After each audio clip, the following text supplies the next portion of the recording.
and President Trump. Now let's go straight over to our news centre where Devin Whiting has more on that story along with our other headlines of the day. Devin? Hi, Jung-ho, that's right. Kim Yong-chol, the North's top nuclear negotiator, was seen arriving in the Chinese capital today. He's bound for Washington, D.C. to meet with Secretary of State Pompeo, and he's expected to board a flight for the U.S. capital this evening. CNN says he's carrying a letter for President Trump, so those two will probably meet. This letter would be a reply to the one President Trump had delivered to Kim Jong-un a few days ago. There's been no official acknowledgement from the U.S. that Kim Jong-chol is going to Washington, though. Still, it's believed that he'll be spending the night there, which would be the first time a North Korean official has done that since the year 2000. South Korea will deliver 200,000 doses of Tamiflu antiviral medication to North Korea early next week. The shipment was agreed upon Thursday in an hour-long video conference of Seoul and Washington's working group on North Korea. Senior officials familiar with the matter say Seoul will work with Pyongyang this week on the logistics of the delivery. Officials in the working group also discussed other inter-Korean projects, such as video reunions for Korean families separated by war, the joint recovery of both sides' war dead, and inspections of North Korea's roads. It's thought that the allies touched upon the possibility of South Korean business owners going to the closed-down inter-Korean industrial complex at Kaesong to check their assets there. But the issue wasn't discussed at length because the U.S. said a video conference wasn't the right venue for that. A couple of weeks into the new year, and President Moon Jae-in is already gearing up to realize his vision of innovative growth. President Moon visited the city of Ulsan today, where he pledged to increase the number of hydrogen-powered vehicles in Korea to open up the era of the hydrogen economy. Our Blue House correspondent Hwang Oh-jun has the details. A golden opportunity for South Korea to fundamentally shift away from fossil fuels and build the new growth engines that are the hydrogen economy. According to President Moon Jae-in, this revolutionary change is a must. 수소 경제가 태동하기 시작한 지금 세계 시장 선점이 중요합니다. 수소 경제를 위한 우리 정부의 의지는 확고합니다. President Moon was speaking on a visit to the southeastern city of Ulsan, home to many hydrogen-based businesses. It was the president's first domestic tour of 2019, aimed at boosting local economies outside of Seoul. While meeting with business leaders, President Moon insisted that South Korea already has a competitive edge. He underscored that the country is the first in the world to mass-produce hydrogen cars.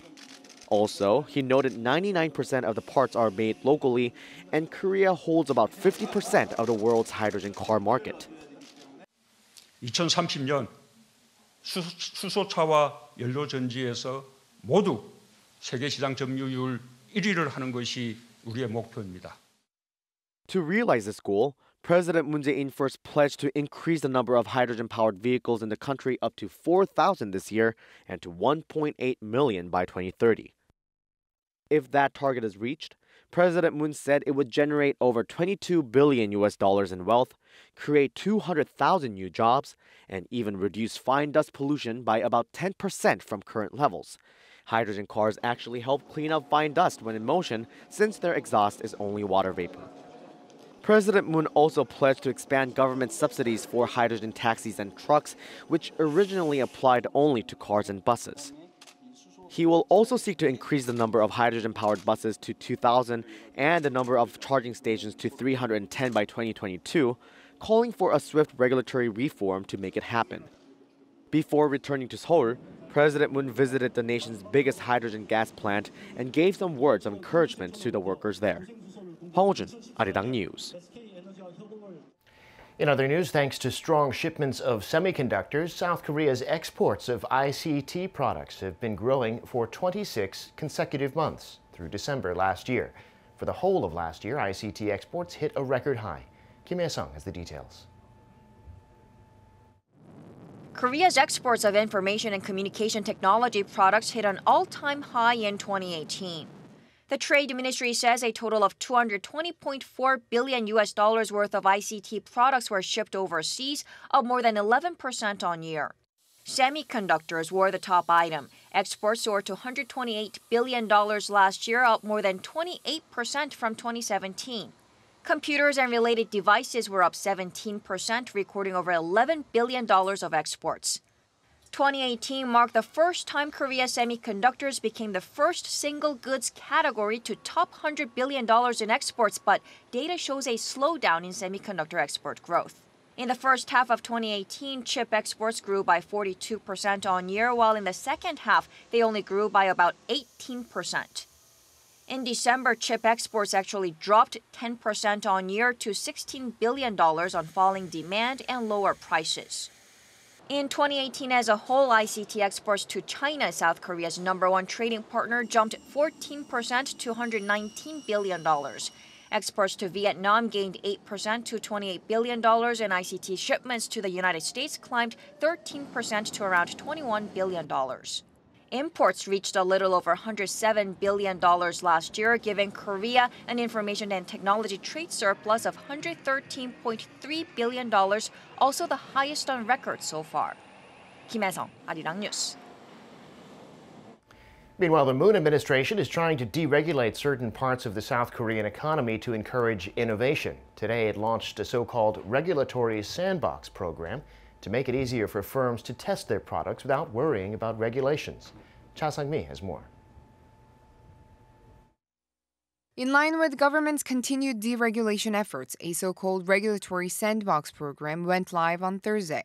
A sandbox is aimed at encouraging new industries and technologies to innovate more freely by offering regulatory waivers for product and service testing during a set time period.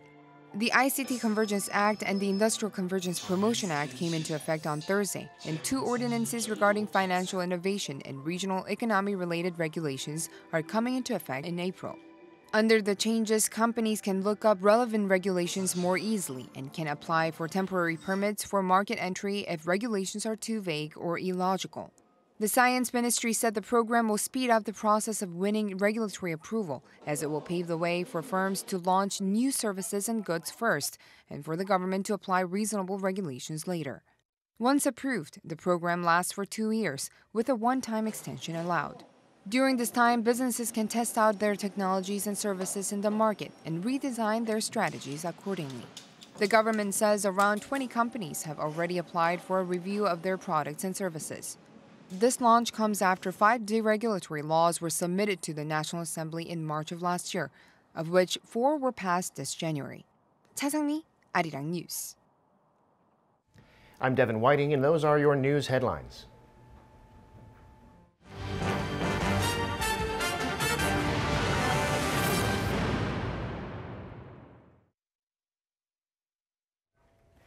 Are we getting closer to seeing the 2 leaders of North Korea and the US meet again? It's certainly looking that way, with reports coming out that senior North Korean official Kim Yong-chol had arrived in Beijing today on his stopover to Washington. He's also said to be carrying a letter from Kim Jong-un, raising the prospects that he could be meeting with President Trump again as well. Oh Jung-hee reports. The North Korean leader's right-hand man, Kim Yong-chol, is en route to Washington, reportedly carrying Kim Jong-un's letter to U.S. President Donald Trump. The North's envoy was spotted arriving in Beijing on Thursday afternoon. He's expected to catch a plane bound for Washington in the evening and land there on Thursday evening local time. He'll stay overnight in Washington, the first such case for a North Korean official since 2000, and meet with U.S. Secretary of State Mike Pompeo on Friday. It's likely he'll meet President Trump too, as according to CNN, he's carrying Kim Jong-un's letter to Trump, which is a reply to Trump's letter that was delivered over the weekend. Meanwhile, North Korea's Vice Foreign Minister Choi Sun-hee is on her way to Sweden. She previously told reporters that she's attending an international conference in the Scandinavian country. But because she is North Korea's U.S. expert and one of the key figures related to the nuclear negotiations, observers say she could be involved in any sort of meeting with the U.S. side in Stockholm. And the fact that North Korea has sent its 2 key officials out to the U.S. and Sweden shows that the regime is sincere in making the Pyongyang-Washington summit happen. The White House says a lot of positive things are happening and Trump looks forward to meeting Kim Jong-un once again. But the U.S. State Department is keeping silent, making no confirmations on the latest reports about Kim Yong-chol's U.S. trip. And pressure continues from the U.S. on North Korea to make denuclearization efforts. In a speech at the State Department, U.S. Vice President Mike Pence said Washington is still waiting for Pyongyang to take concrete steps to dismantle its nuclear weapons. While top nuclear negotiators from North Korea and the U.S. will be sitting down for high-level talks this week, the key for them will be to find a middle ground between each of their demands and go a step closer to reaching a deal, involving the North's tangible denuclearization steps and corresponding U.S. measures. 오정희, Arirang News. Now to talk more on this, joining us now, we have with us Dr Guma JungHyung, a research fellow from the Asan Institute for Policy Studies. Welcome back to the show. Thanks for having me. So finally, it seems, after the last meeting that was scheduled between Kim Yong-chol and Mike Pompeo was abruptly cancelled at the last minute back in November, it looks like this meeting will finally be taking place, this time in Washington. I think that's quite interesting as well, the fact that Kim Yong-chol is going straight to Washington, because that's not something that usually happens with North Korean officials. Yeah, oftentimes the North Korean officials end up having meetings in New York because that's where the North Koreans have their representative office to the United Nations. That way they can get diplomatic support and logistical support from the ground. That's why most of meetings, these kind of meetings take place in New York. But in this case, I think there's a different mission with Kim Jong-chol. Kim Jong-chol is going to the United States, not just to have a meeting with Secretary Pompeo, but actually to sit down with President Trump himself to discuss about very important terms of negotiation with North Korea. I think the reason why he's going to Washington is because he has to meet with President Trump. Kim Jong-chol is said to be bringing a letter with him from Kim Jong-un, the North Korean leader, and he's hopefully, I think, with speculating that he'll be hand-delivering it to President Trump himself. And this continuing on this kind of letter diplomacy that the two leaders have enjoyed so far. It's only been half a month since Trump received another letter from Kim Jong-un marking the beginning of the new year. Why do you think another letter is coming so soon? Well, this is something, I mean, we're talking about politics here, the politics of perception.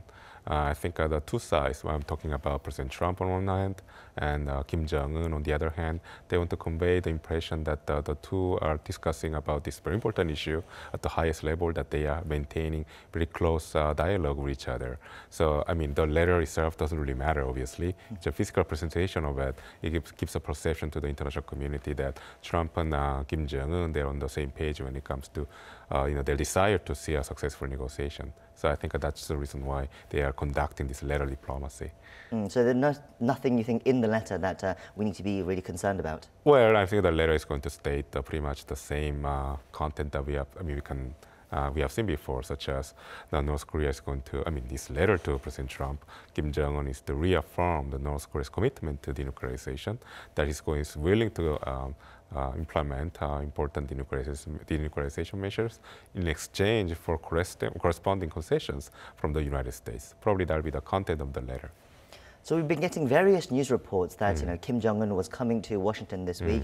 He's been spotted at Beijing airport, presumably on his way to Washington. But the U.S. State Department has yet to confirm this meeting is happening at all. I mean, why do you think that is? Well, I think that it reflects the past experience in which North Korea canceled, actually the United States as well, canceled planned meetings at the last minute. I think the United States government is going to confirm that the meetings are going to take place once they see Kim Jong-chol landing on the U.S. soil. So I think that's the reason why they're being cautious rather than being ambiguous. Of course, there was previous experience when when U.S. officials were planned to meet, I believe, in Singapore last time, and North Korean officials just didn't show up for working. Well, that's one example of that. Also, the United States has done the same. I mean, President Trump, for instance, canceled the planned visit by Secretary Pompeo to Pyongyang at the last minute, saying that North Korea wasn't really negotiating, not in a bad faith, but not seriously. So yeah, so both sides have grounds to be a little bit cautious about confirming these kind of meetings. So maybe we should wait till Kim Jong-chol lands in Washington as well, and we get confirmation of that before we assume that this meeting is going ahead. Yeah. But let's for now assume it is going ahead. The next question is, what are these two going to talk about? So he's meeting with Mike Pompeo, and there's question about whether they're actually going to talk about measures towards denuclearization or reciprocal measures from the U.S., perhaps the easing of sanctions. Do you think that's the kind of thing they're going to be talking about? Or is this really strictly about setting the details for this next summit? Well, I think setting the details for the next summit is going to be the most important item on the agenda. But I think there's also another very important issue in which whether North Korea is going to express its commitment to carry out some of the very important denuclearization measures that they have promised to do to the United States, such as shutting down Punggye-ri test sites and Dongchang-ri missile test sites, as well as doing some shutting down the Yongbyon nuclear facilities. So if the United States hears this kind of commitment coming from North Korea, Kim Jong-chol in particular, then I think the U.S. will have to reciprocate such gestures, and the North Korea would like to hear directly from President Trump whether United States is going to give North Korea the so-called corresponding measures, in which in this case North Korea wants the relaxation of the sanctions that are currently in place against its economy. So I think they want to see this personal assurance coming from the very top in this case. That's the reason why they are going to, the Kim Jong-chol is going all the way to Washington to sit down with President Trump for a meeting that's probably is going to last less than an hour. So they need this a very personal confirmation, which actually makes a commitment political, as well as very important and gives a lot of weight to it. I think that's the gesture that North Koreans are expecting. It's not the usual kind of diplomatic channels that most countries go through, but I guess North Korea is a special case. Oh, it's a very abnormal situation. Right now, we're talking about two parallel meetings taking place at the same time. There's Kim Jong-chol going to Washington, presumably to sit down with President Trump, but at the same time, the pre-meeting that should have taking place in parallel, possibly in Sweden, because the Vice Foreign Minister of North Korea, Jae-in, is right now going to Sweden to sit down, probably to meet with the Special Representative Steve Biegun. So these are very strange developments taking place, but we're talking about 2019, and we're talking about President Trump and Kim Jong-un. Of course, there's no obviously confirmation on that meeting either, so we'll have to keep a close eye on what's happening in Sweden to see whether they will actually meet. Now, so despite these developments, it was quite interesting that also that U.S. Vice President Mike Pence, now he made a little comment at the State Department yesterday. He said, while the president is promising dialogue with Chairman Kim, we still await concrete steps by North Korea to dismantle the nuclear weapons that threaten our people and our allies in the region. Now, it's quite a strong statement, perhaps pouring cold water on some of the feel-good factor about having these talks in the first place. Could we be seeing this as some type of warning before these talks take place? Oh, definitely. I think Vice President Pence is signaling to North Korea that even if North Koreans can talk directly to President Trump, essentially having President's ear, that's not going to be enough, because there's the rest of the U.S. government waiting on the wings and to make sure that the North Korea implements its terms of the negotiations. So this is one message that Vice President Pence is sending. But on the other hand, what his statement is very interesting, because he actually connotes that there's no pre-existing agreement between North Korea and the United States when it comes to denuclearization. So it allows us to guess what kind of discussion Kim Jong-chol and then President Trump are going to have this time. I think it's going to be less about denuclearization steps. It'll be more about when and where they're going to have the second U.S. DPRK summit. Yesterday in South Korea, the South Korean Foreign Minister Kang Kyung-hwa, she held a press conference with Korean press, and she said there were many measures that the U.S. could concede to North Korea, such as ending the agreement of ending the Korean War agreement or humanitarian aid packages. Do you think these kind of things could be discussed on the table here during this meeting? I think it's too soon to discuss about these kind of issues. I think these are the concrete details that will be discussed at the staff's level. That possibly it's going to be on the agenda of discussion between Special Representative Steve Biegun and Vice Foreign Minister Jae-in. But it's going to be, I don't think these details will be discussed at the meeting between Kim Jong-chol and Trump. We will also hopefully be getting a date of some sort quite soon about this next US-North Korea summit. And in Korea, we were maybe thinking towards mid-February, but a Washington Post report says actually it's now more likely to be in March or April. Do you think there's some sort of delay tactic there? No, I think it's more of a reflection of what's going on in Washington right now with the effect of the impact of a shutdown affecting the scheduling of the summit. I'm sure without the shutdown, the summit could have taken place next month. But then it is said that the summit usually takes at least six weeks to arrange before it actually takes place. So the shutdown which is still ongoing, actually has delayed a lot of U.S. federal government's operations. I think the summit preparation has also been affected by that. So it's purely about logistics, not less about politics in this case, in my view. That's my view. Yes, and President Trump, of course, recently gave a dinner where he served, McDonald's and Wendy's burgers. Hopefully, Kim Jong-chol won't be needing some sort of a dinner plans because he might be getting burgers as well there. Well, could we take out Chinese food? Who knows? Yes, we'll keep an eye on that. Now, let me turn to what's happening actually in Korea, because South Korea is also putting in efforts as well. They're not just staying still. Seoul and Washington's two working groups had a meeting, or had a video conference today. Washington, in this meeting, seem to have approved South Korea to send a whole bunch of Tamiflu vaccinations to antiviral medication to North Korea early next week. What do you make of this announcement today? Well, I think there's no sanctions per se prohibiting any other external party sending medicine to North Korea right now. But the reason why South Korea had to discuss with the U.S. About sending Tamiflu to North Korea, I think it had a lot to do with the size of the aid this time. We're talking about 200,000 doses of Tamiflu, and actually in street market terms, that will actually be valued like a couple of $1 million.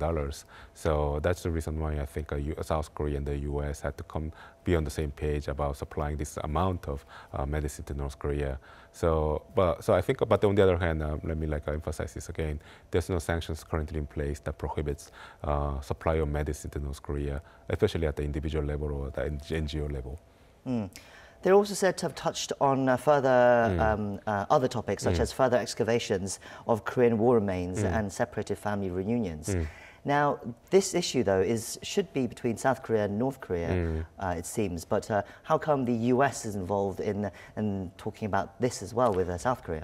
The reason why the U.S. and the South Korea had to discuss about recovery of remain issues and also the meeting of the separated family members was because it actually involves some of the sanctions measures. There's right now sanctions against supplying North Korea with high-tech sensors and also military equipment, so dual-use goods, essentially civilian goods that could be used for military purposes. The reason why this is being discussed is because when you conduct remain recovery operations, especially along the DMZ, you have to actually detect, you have to work in minefields, so you need mine detectors. And the mine detectors is actually high-tech equipment, and there's very strong export control measures against supplying this kind of equipment to North Korea. So I think the U.S. and South Korea discuss about coming out of special waiver to allow South Korea to supply North Korea some sort of a sensor. And that's one reason. When it comes to the reunion of separated families, I think it's because South Korea wants to have these meetings in North Korea, maybe in Mount Gyeongang. And probably there's some implications when it comes to financial support for this kind of meetings.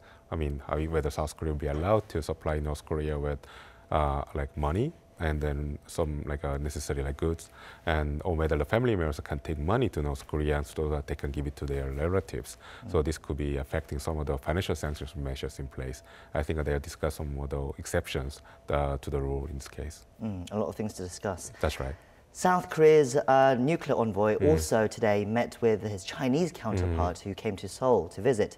Now, I'm sure they'll have much to talk about, but the timing comes very recently after Kim Jong-un visited Beijing. So do you think that that's what they talked about? Do you think the Chinese nuclear envoy was briefing the South Korean nuclear envoy on that visit? Well, clearly that's going to be part of the protocol. I mean, there's a very important meeting between the Chinese leader and the North Korean leader in Beijing, and there will be actually expected for a Chinese envoy to explain what happened, the meeting to his or her South Korean counterpart. So definitely they discuss about that and possibly about the upcoming multilateral peace treaty regime that North Korea actually came up with, and that involves China, obviously. So I think China and South Korea would like to start at least start the initial dialogue about this issue. That's well, we'll have to close out the show for today. Thank you for coming in and sharing My this pleasure. report. Yeah. That brings our programme to a close. I'll be back tomorrow with more in-depth analysis of the day's top stories. Hope you can join us again then. In the meantime, hope you have a great day. Goodbye.